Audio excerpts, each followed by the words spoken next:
ചൊവ്വാഗ്രഹം ഭൂമിയിലെ ജീവജാലങ്ങളുടെ പരിണാമത്തെ കാര്യമായി തന്നെ ബാധിക്കുന്നു. 2024 മാർച്ച് മാസത്തിൽ പ്രശസ്തമായ നേച്ചർ സയൻസ് ജേർണൽ പബ്ലിഷ് ചെയ്തു വന്ന ഒരു പേപ്പറിൻ്റെ അടിസ്ഥാനത്തിലാണ് ഈ വീഡിയോ ചെയ്യുന്നത്. പേപ്പറിൻ്റെ ലിങ്ക് ഡിസ്ക്രിപ്ഷനിലും ഫസ്റ്റ് കമൻറ്റിലും കൊടുക്കുന്നുണ്ട്. താല്പര്യമുള്ളവർക്ക് അതൊന്ന് പരിശോധിക്കാവുന്നതാണ്. ഞാനും നമ്മുടെ ചാനലിലെ ചില സബ്സ്ക്രൈബേഴ്സും കൂടി ചേർന്ന് ഒരു ഇൻ്റർനാഷണൽ ജേർണലിൽ ആസ്ട്രോഫിസിക്സുമായി ബന്ധപ്പെട്ട ഒരു ശാസ്ത്ര പ്രബന്ധം പബ്ലിഷ് ചെയ്തിരിക്കുകയാണ്. നമ്മുടെ അഡ്വാൻസ്ഡ് ആസ്ട്രോഫിസിക്സ് എന്ന കോഴ്സിൻ്റെ ഭാഗമായിട്ടുള്ള റിസർച്ച് വിത്ത് മീ സെഷൻ്റെ ഭാഗമായിട്ടായിരുന്നു ആ ശാസ്ത്ര പ്രബന്ധം പബ്ലിഷ് ചെയ്തത്. നിങ്ങൾക്കും അത്തരത്തിലുള്ള പ്രബന്ധങ്ങൾ പബ്ലിഷ് ചെയ്യാനും ശാസ്ത്രത്തെക്കുറിച്ച് കൂടുതൽ കാര്യങ്ങൾ പഠിക്കാനും താല്പര്യമുണ്ടെങ്കിൽ ആ കോഴ്സിൻ്റെ ലിങ്ക് ഞാൻ ഡിസ്ക്രിപ്ഷനിലും ഫസ്റ്റ് കമൻറ്റിലും കൊടുത്തിട്ടുണ്ട്. അത് പരിശോധിക്കാവുന്നതാണ്. ഇതിൽ ഗവേഷകർ ഡീപ് സീ സെഡിമെൻറ്റ് റെക്കോർഡുകളുടെ അടിസ്ഥാനത്തിലാണ് ഗവേഷണം നടത്തിയിരിക്കുന്നത്. എന്താണ് ഡീപ് സീ സെഡിമെൻറ്റ് റെക്കോർഡുകൾ? സെഡിമെൻറ്റ്സ് എന്ന് നിങ്ങൾ ഇതിനു മുൻപ് കേട്ടിട്ടുണ്ടായിരിക്കും. ഒരു നദി ഒഴുകുമ്പോൾ ആ നദിയിൽ അടങ്ങിയിരിക്കുന്ന സെഡിമെൻറ്റ്സ് അല്ലെങ്കിൽ എക്കിള് ആ നദിയുടെ പ്രതലത്തിൽ വന്ന് അടിയുന്നതാണ്. നല്ല വേഗതയിലാണ് നദി ഒഴുകുന്നതെങ്കിൽ അത് വളരെ ചെറിയൊരു റേറ്റിൽ മാത്രമായിരിക്കും അടിയുക. ഇനി ഒഴുക്ക് വളരെ കുറവുള്ള ഒരു സ്ഥലത്താണെങ്കിൽ അവിടെ ധാരാളമായിട്ട് എക്കിള് വന്ന് അടിയുന്നതുമാണ്.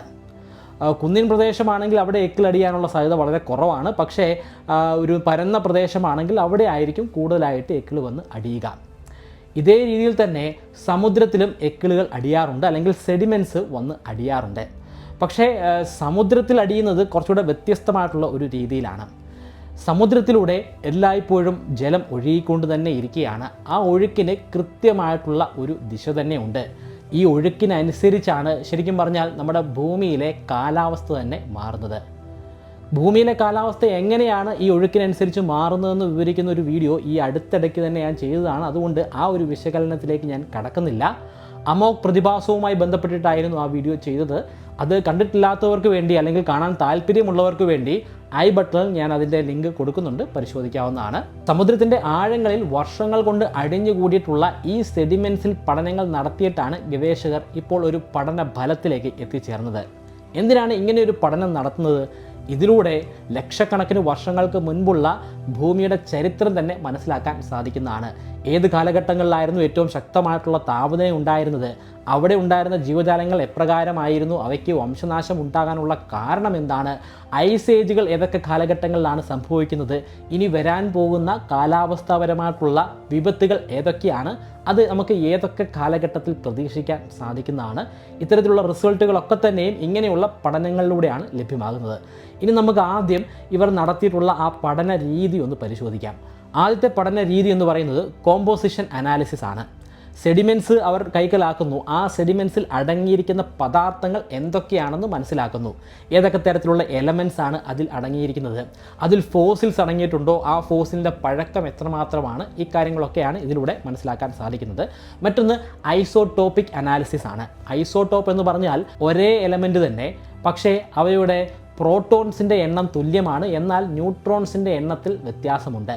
ഒരു എലമെൻറ്റിന് സ്റ്റേബിളായിട്ടുള്ള ഐസോടോപ്പുകൾ ഉണ്ടാകും, സ്റ്റേബിൾ അല്ലാത്ത ഐസോടോപ്പുകൾ ഉണ്ടാകും. ഇത് രണ്ടും ചേർത്തിട്ട് ഒരു കമ്പാരിറ്റീവ് സ്റ്റഡിയാണ് നടത്തുന്നത്. അതിലൂടെ ഈ എലമെൻറ്റുകളുടെ പഴക്കം എത്രമാത്രമാണെന്ന് മനസ്സിലാക്കാൻ സാധിക്കുന്നതാണ്. റേഡിയോ ആക്റ്റീവ് ഡീക്കേയുമായി ബന്ധപ്പെട്ടിട്ടുള്ള ഒരു പഠനം കൂടിയാണ് ഇത്. ഇതിലൂടെ ആ കാലഘട്ടങ്ങളിൽ ഉണ്ടായിരുന്ന താപനിലയെക്കുറിച്ച് മനസ്സിലാക്കാൻ സാധിക്കുന്നതാണ്. എത്രമാത്രം മഞ്ഞാണ് ആ കാലഘട്ടങ്ങളിൽ ഉരുകിയില്ലാതെയായത്, എത്രമാത്രം മഞ്ഞ് ഈ ഭൂമിയിൽ ആ കാലഘട്ടത്തിൽ ഉണ്ടായിരുന്നു, അതിലൂടെ ഐസേജ് ആ കാലഘട്ടത്തിൽ ഉണ്ടായിരുന്നു എന്നൊക്കെ മനസ്സിലാക്കാവുന്നതാണ്. മൂന്നാമത്തത് സെഡിമെൻറ്റേഷൻ റേറ്റ് ആണ്. നമുക്ക് ഒരു കാലഘട്ടം എടുക്കാം. ഉദാഹരണത്തിന് 1,00,000 വർഷങ്ങൾ. 1,00,000 വർഷങ്ങൾ അടിഞ്ഞുകൂടിയിട്ടുള്ള സെഡിമെൻറ്റ്സ് ഇത്രയാണെന്ന് കരുതുക. സമുദ്രത്തിൻ്റെ അടിത്തട്ടിനെ കുറിച്ചാണ് പറയുന്നത്. അത് കഴിഞ്ഞുള്ള അടുത്ത 1,00,000 വർഷം അടിഞ്ഞുകൂടിയത് ഇത്രയധികം സെഡിമെൻറ്റ്സ് ആണെന്ന് കരുതുക. ഇതിൻ്റെ വ്യത്യാസം എന്താണ്? ഇത്രയുമായിരുന്നത് ഇത്രയുമായി, പക്ഷേ ഡ്യൂറേഷൻ സെയിം തന്നെയാണ്. അതിൻ്റെ അർത്ഥം രണ്ടാമത്തെ 1,00,000 വർഷത്തിൽ കൂടുതലായിട്ട് സെഡിമെൻറ്റ്സ് അടിഞ്ഞുകൂടി എന്നാണ്. കൂടുതലായിട്ട് അടിഞ്ഞുകൂടി എന്ന് പറഞ്ഞു കഴിഞ്ഞാൽ അവിടെ ഒഴുക്ക് കുറഞ്ഞു എന്നാണ്. ഈ ഒഴുക്കിനനുസരിച്ച് കാലാവസ്ഥയിൽ മാറ്റം വരുമെന്നാണ് ഞാൻ വീഡിയോയുടെ തുടക്കത്തിൽ തന്നെ പറഞ്ഞത്.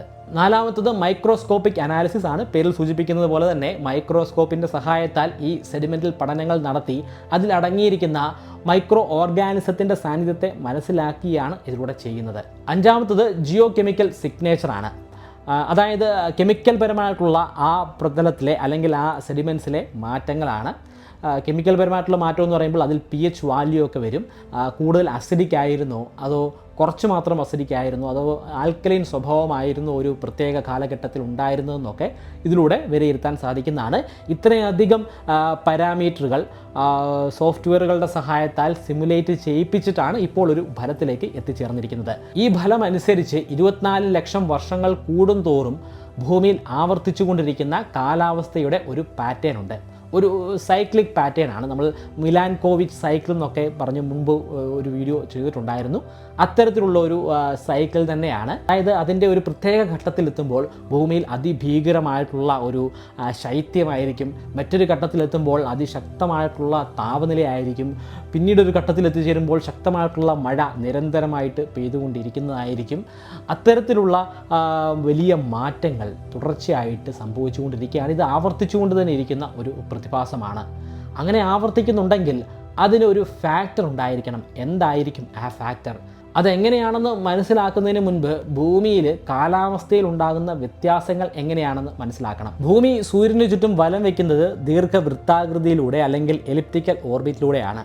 അതായത് ഒരു ഘട്ടത്തിൽ ഭൂമി സൂര്യൻ്റെ വളരെ അടുത്തൂടെ കടന്നു പോകുന്നു, മറ്റൊരു ഘട്ടത്തിൽ വളരെ അകലെ കൂടെ കടന്നു പോകുന്നു. പക്ഷേ ശരിക്കും പറഞ്ഞാൽ അതൊരു എക്സാഗ്രേറ്റഡ് വേർഷനാണ്. അങ്ങനെയല്ല, വളരെ അടുത്തൂടെ കടന്നു പോകുന്നില്ല, വളരെ അകലെ കൂടെ കടന്നു പോകുന്നില്ല. ഈ എലിപ്റ്റിക്കൽ ഓർബിറ്റ് എന്നത് യാഥാർത്ഥ്യം തന്നെയാണ്, അതിൽ തർക്കമൊന്നുമില്ല. പക്ഷേ ഈ അടുപ്പവും അകലവും അത് ചെറിയൊരു വ്യത്യാസം മാത്രമാണ്. ഭൂമിയും സൂര്യനും തമ്മിലുള്ള ദൂരമെന്ന് പറയുന്നത് ഏതാണ്ട് 15 കോടി കിലോമീറ്ററാണ്. ഈ പെരിഹീലിയനിലൂടെ പോകുമ്പോഴാണ് ഏറ്റവും അടുത്തൂടെ കടന്നു പോകുന്നതെന്ന് പറയുന്നത്. എപ്പിഹീലിയനിലൂടെ പോകുമ്പോഴാണ് ഏറ്റവും അകലെ കൂടെ കടന്നു പോകുന്നു എന്ന് പറയുന്നത്. ഈ എപ്പിഹീലിയനിലൂടെ കടന്നു പോകുമ്പോഴും പെരിഹീലിയനിലൂടെ കടന്നു പോകുമ്പോഴും ഏതാണ്ട് 15 കോടി കിലോമീറ്റർ തന്നെയാണ് ഭൂമിയും സൂര്യനും തമ്മിലുള്ള ദൂരം. വളരെ ചെറിയൊരു വ്യത്യാസം മാത്രമേ സംഭവിക്കുന്നുള്ളൂ. ആ ചെറിയ വ്യത്യാസം കൊണ്ട് ഭൂമിയിലെ കാലാവസ്ഥയിൽ ഒരു രീതിയിലുള്ള മാറ്റവും സംഭവിക്കുന്നില്ല. അല്ലായിരുന്നുവെങ്കിൽ അമേരിക്കയിലും ഓസ്ട്രേലിയയിലും ഒരേ സമയത്ത് തന്നെ വേനൽക്കാലം ഉണ്ടാകേണ്ടതാണ്. പക്ഷേ അങ്ങനെയല്ല.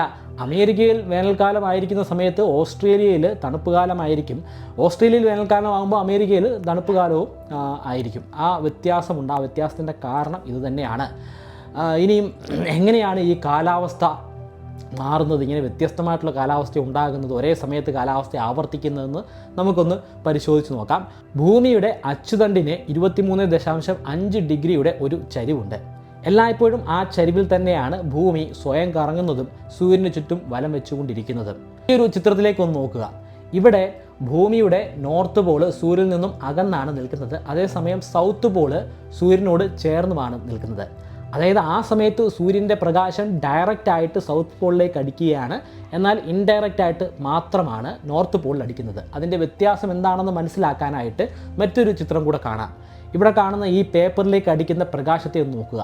നേരിട്ട് നമ്മൾ ആ ടോർച്ചിൻ്റെ പ്രകാശം അടിക്കുമ്പോൾ അവിടെ ഒരു സർക്കിളിൻ്റെ രൂപത്തിലാണ് കിട്ടുന്നത്. അതായത് ആ ടോർച്ച് എന്ന് പറയുന്നത് സൂര്യനാണെങ്കിൽ സൂര്യൻ്റെ പൂർണ്ണമായിട്ടുള്ള ഊർജ്ജം വളരെ ചെറിയൊരു ഏരിയയിലാണ് അനുഭവപ്പെടുന്നത്. അപ്പോൾ കൂടുതൽ ചൂടായിരിക്കും അവിടെ അനുഭവപ്പെടുക. ഇനിയിപ്പോൾ ആ ടോർച്ച് ഒന്ന് ചരിച്ചു വെച്ചാലോ? ചരിച്ചു വയ്ക്കുമ്പോൾ വലിയൊരു പ്രദേശത്തേക്ക് ആ പ്രകാശം വ്യാപിക്കുന്നതാണ്. അതുകൊണ്ട് തന്നെ അവിടെ ഉണ്ടാകുന്ന താപം താരതമ്യേന കുറവാണ്. കുറേ കൂടി ചരിച്ചു വയ്ക്കുകയാണെങ്കിൽ വലിയ പ്രദേശത്ത് അത് വ്യാപിക്കുകയും അതുണ്ടാക്കുന്ന എഫക്റ്റ് എന്ന് പറയുന്നത് വളരെയധികം കുറവുമായിരിക്കും. അതുതന്നെയാണ് ഇവിടെ നോർത്ത് പോളിലും സംഭവിക്കുന്നത്. നോർത്ത് പോളിൽ നേരിട്ടല്ല, അത് അല്പം ചരിഞ്ഞിട്ടാണ് പ്രകാശം എത്തിച്ചേരുന്നത്. അങ്ങനെ ചരിഞ്ഞെത്തിച്ചേരുന്നതുകൊണ്ട് തന്നെ അവിടുത്തെ താപനില കുറവായിരിക്കും. പക്ഷേ സൗത്ത് പോളിൽ താപനില വളരെ കൂടുതലായിരിക്കും. 6 മാസം കഴിയുമ്പോൾ എന്താണ് അവസ്ഥ? ഈ ചരിവിൽ ഒരു രീതിയിലുള്ള മാറ്റവും സംഭവിക്കുന്നില്ല. പക്ഷേ ഭൂമി കറങ്ങി അപ്പുറത്തെ വശത്ത് എത്തിച്ചേരുന്നതാണ്. അങ്ങനെ എത്തിച്ചേരുമ്പോൾ നോർത്ത് പോൾ ആയിരിക്കും സൂര്യൻ്റെ നേർക്ക് നിൽക്കുക. സൗത്ത് പോള് ഇൻഡയറക്റ്റ് ആയിട്ടുള്ള പ്രകാശം കിട്ടുന്ന രീതിയിലായിരിക്കും നിൽക്കുക. അതുകൊണ്ട് തന്നെ നോർത്ത് പോളിൽ ആ സമയത്ത് ചൂടുകാലവും സൗത്ത് പോളിൽ ആ സമയത്ത് മഞ്ഞുകാലവുമാണ്. നിർഭാഗ്യവശാലോ ഭാഗ്യവശാലോ നമ്മുടെ കേരളം നിൽക്കുന്നത് ഏതാണ്ട് ഭൂമധ്യരേഖയുടെ വളരെ അടുത്തായിട്ട് തന്നെയാണ്. അതുകൊണ്ട് നോർത്ത് പോളിൽ വരുന്ന സമയത്തും സൗത്ത് പോളിൽ വരുന്ന സമയത്തും ഇവിടെ ഏതാണ്ട് ശക്തമായിട്ടുള്ള ചൂട് തന്നെ ആയിരിക്കും നമുക്ക് അനുഭവപ്പെടുക. അത് അല്പം തീവ്രമാവുക ഏപ്രിൽ മെയ് മാസത്തിൽ, അതായത് ഈ നടക്കുന്ന കാലഘട്ടങ്ങളിലാണെന്ന് മാത്രം. ഇനി നമുക്ക് 24 ലക്ഷം വർഷം കൂടി വരുമ്പോൾ ഉണ്ടാകുന്ന ഈ പാറ്റേൺ ഒന്ന് പരിശോധിച്ച് നോക്കാം. ഈ പാറ്റേണിൻ്റെ പിന്നിലുള്ള കാരണം ചൊവ്വാഗ്രഹമാണെന്നാണ് ഗവേഷകർ ഈ പ്രബന്ധത്തിലൂടെ പറയുന്നത്. അതിൻ്റെ കാരണം ചൊവ്വാഗ്രഹത്തിൻ്റെ സൂര്യന് ചുറ്റുമുള്ള വലംവെപ്പും ഭൂമിയുടെ സൂര്യന് ചുറ്റുമുള്ള വലംവെപ്പുമാണ്. ഇത്തരത്തിൽ 2 ഗ്രഹങ്ങൾ വളരെ അടുത്ത് നിന്നുകൊണ്ട് സൂര്യനെ വലം വയ്ക്കുമ്പോൾ അതിൻ്റെ ഗ്രാവിറ്റേഷണൽ വേവുകൾ പരസ്പരം ഇൻട്രാക്ട് ചെയ്യുന്നതാണ്. അങ്ങനെ ഇൻട്രാക്ട് ചെയ്യുന്നത് കാരണം ഭൂമിയുടെയും ചൊവ്വാഗ്രഹത്തിൻ്റെയും ഭ്രമണപഥത്തിൽ ചെറിയ മാറ്റങ്ങൾ സംഭവിക്കുന്നതാണ്. ഭൂമിയുടെ അച്ചുതണ്ടിൻ്റെ ചരിവിൽ പോലും മാറ്റങ്ങൾ സംഭവിക്കുന്നതാണ്. പക്ഷേ അത് 100 വർഷം കൊണ്ടോ 1000 വർഷം കൊണ്ടോ 10000 വർഷം കൊണ്ടോ സംഭവിക്കുന്നതല്ല, ലക്ഷക്കണക്കിന് വർഷങ്ങൾ കൊണ്ട് മാത്രമാണ് അത് സംഭവിക്കുക. ചരിവിൽ മാത്രമല്ല ഇത് ബാധിക്കുന്നത്, എക്സെൻട്രിസിറ്റിയിലും ഇത് ബാധിക്കുന്നതാണ്. അതായത് സൂര്യൻ്റെ അടുത്തൂടെ കടന്നു പോകുന്ന ആ പെരിഹീലിയോണിൻ്റെ സമയത്ത് കുറച്ചുകൂടെ കൂടുതലായിട്ട് സൂര്യൻ്റെ അടുത്തൂടെ കടന്നു പോവുകയും എപ്പിഹീലിയോണിൻ്റെ സമയത്ത് കുറേ കൂടെ അകലത്തിലൂടെ കടന്നു പോവുകയും ചെയ്യുന്നതാണ്. അതിനും പുറമേ ആയിട്ട് ഈ സൂര്യന് ചുറ്റുമുള്ള പാത്തിൽ തന്നെ വ്യത്യാസങ്ങൾ സംഭവിക്കുന്നതാണ്. ഇതൊക്കെ 24 ലക്ഷം വർഷങ്ങൾ കൊണ്ട് മാത്രം സംഭവിക്കുന്ന മാറ്റങ്ങൾ മാത്രമാണ്. അതായത് 100 വർഷം കൊണ്ടോ 1000 വർഷം കൊണ്ടോ ഒന്നും ഇവിടെ കാര്യമായിട്ടുള്ള മാറ്റങ്ങളൊന്നും തന്നെ സംഭവിക്കാൻ പോകുന്നില്ല. മാർസിൻ്റെയും എർത്തിൻ്റെയും ഈ ഇൻട്രാക്ഷനിലൂടെ സംഭവിക്കുന്ന എക്സെൻട്രിസിറ്റിയിലെയും ആക്സിസിൻ്റെ ആ ചരിവിലെയും മാറ്റങ്ങളെക്കുറിച്ച് പറഞ്ഞു. ആ മാറ്റങ്ങളൊക്കെ പ്രതിഫലിക്കുന്നത് ഭൂമിയുടെ പ്രതലത്തിലൂടെ ഒഴുകിക്കൊണ്ടിരിക്കുന്ന സമുദ്രത്തിൻ്റെ ഒഴുക്കിനെയാണ്. ആ ഒഴുക്കിൻ്റെ ഡേറ്റയാണ് അവർക്ക് 72ഓളം സീ ഡ്രില്ലുകൾ നടത്തിയപ്പോൾ ലഭ്യമായിരിക്കുന്നത്. ഇനി എങ്ങനെയാണ് ഇത് ജീവജാലങ്ങളുടെ പരിണാമത്തെ ബാധിക്കുന്നതെന്ന് കൂടി ഒന്ന് പരിശോധിക്കാം. ഈ 24 ലക്ഷം വർഷങ്ങൾക്ക് ഇടയിൽ അതിശക്തമായിട്ടുള്ള വേനൽക്കാലം സംഭവിക്കുന്നുണ്ട്, മഞ്ഞുകാലം സംഭവിക്കുന്നുണ്ട്. ആ വേനൽക്കാലത്തിൽ പിടിച്ചു നിൽക്കാൻ സാധിക്കാതെ പല ജീവജാലങ്ങളും ഇല്ലാതെയാകുന്നുണ്ട്. ചില ജീവജാലങ്ങൾ അതിനെ അതിജീവിക്കുന്ന തരത്തിൽ പരിണാമപരമായിട്ടുള്ള മാറ്റങ്ങൾക്ക് വിധേയരാകുന്നുണ്ട്. അങ്ങനെയുള്ള മാറ്റങ്ങളിലൂടെയാണ് ഇന്ന് ഈ കാണുന്ന സകല ജീവജാലങ്ങളും ഉണ്ടായിരിക്കുന്നത്. മനുഷ്യനുണ്ടായിട്ട് ഏതാണ്ട് 2.5 ലക്ഷം വർഷം മാത്രമേ ആകുന്നുള്ളൂ. ഹോമോ ഇറക്ടസ് ഉണ്ടായിട്ട് ഏതാണ്ട് 25 ലക്ഷം വർഷം പിന്നിട്ടിട്ടുണ്ട്. എന്നാൽ നമ്മുടെ എല്ലാം തുടക്കമായിട്ടുള്ള ആദ്യത്തെ കോശം, ആ കോശം ഉണ്ടായിട്ട് ലക്ഷക്കണക്കിന് വർഷങ്ങളാണ് ആയിരിക്കുന്നത്. അതിൻ്റെ അർത്ഥം ഈ മാറ്റങ്ങളിലൂടെയൊക്കെ കടന്നു പോയിട്ടാണ് മനുഷ്യനായി മാറുകയും ഒരു പ്രാവായി മാറുകയും ചെയ്തിരിക്കുന്നത്. ചുരുക്കത്തിൽ നമ്മുടെ അടുത്തുള്ള ചൊവ്വാഗ്രഹം കാര്യമായിട്ട് തന്നെ നമ്മുടെ പരിണാമത്തെ ബാധിക്കുന്നുണ്ട്. പക്ഷേ അത് ഒരു 1000 വർഷം കൊണ്ടോ 10000 വർഷം കൊണ്ടോ ഒന്നും സംഭവിക്കുന്ന മാറ്റമല്ല എന്ന് മാത്രം. ഇത് കേൾക്കുമ്പോൾ സ്വാഭാവികമായിട്ടും നിങ്ങൾക്ക് വീനസിനെ കുറിച്ച് കൂടി ചിന്തിക്കേണ്ടതായിട്ട് വരും. കാരണം വീനസ് ആണ് മാർസിനേക്കാൾ കുറച്ചുകൂടെ മാസുള്ള ഗ്രാവിറ്റി ഉള്ള ഗ്രഹം. കൂടാതെ ഭൂമിയുമായിട്ട് ഏറ്റവും അടുത്ത് നിൽക്കുന്നതും വീനസ് തന്നെയാണ്. പക്ഷേ അതുമായി ബന്ധപ്പെട്ടിട്ടുള്ള ഡേറ്റകളൊന്നും നമുക്ക് ലഭ്യമായിട്ടില്ല. ചൊവ്വാഗ്രഹത്തിൻ്റെ വർഷങ്ങളായിട്ടുള്ള അതിൻ്റെ സൂര്യന് ചുറ്റുമുള്ള ആ വലം വെപ്പിനെയൊക്കെ ഉപയോഗിച്ചിട്ടാണ് അവർ ഈ ഒരു ശാസ്ത്ര പഠനം നടപ്പിലാക്കിയത്. വീനസുമായി ബന്ധപ്പെട്ടിട്ട് ഒരു പഠനം ഇതിൽ നമുക്ക് കാണാൻ സാധിക്കുന്നില്ല. തീർച്ചയായിട്ടും വീനസും നമ്മുടെ ഭൂമിയിലെ കാലാവസ്ഥയെ കൃത്യമായിട്ട് തന്നെ ബാധിക്കുന്നുണ്ട്. പക്ഷേ അത് 24 ലക്ഷം വർഷം തോറും ഉണ്ടാകുന്ന ഒരു പാറ്റേൺ അല്ല.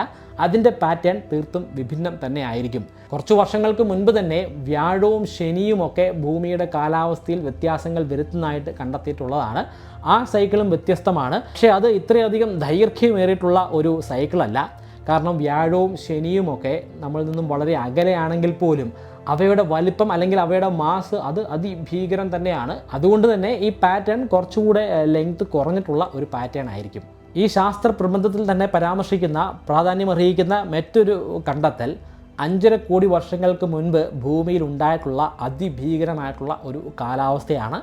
ആ സമയത്ത് ഭൂമിയിലെ ശരാശരി താപനില എന്ന് പറയുന്നത് 80 ഡിഗ്രി സെൽഷ്യസിനും മുകളിലായിരുന്നു. PETM എന്ന പേരിലാണ് ആ കാലഘട്ടം അറിയപ്പെടുന്നത്.